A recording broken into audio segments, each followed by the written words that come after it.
افضل طريقة ان احنا نعامل بيها الناس اليومين دول ان احنا ما نفضلش نلوم عليهم ونقول ده الناس بقت وحشة والناس اتغيرت والناس وتطلع الناس فعلا بقت وحشة والناس اتغيرت جدا والناس بقت بتاعت مصلحتها. كل ده كلام واقعي جدا، وانت مش برودكت عشان تعجب الناس بنسبة 100% او 90% ويبقى لك نسب مئوية في اعجاب الناس بيك.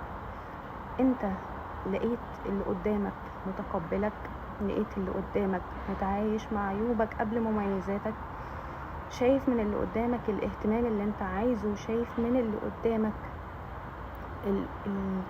اللمحة كده اللي بتدي ان احنا في استمرارية مع بعض، سواء اصحاب، سواء مخطوبين، سواء في مشروع جواز، اصحاب. ما تفضلوش تهلكوا نفسكم في علاقات مؤذية، ما تفضلوش تحاولوا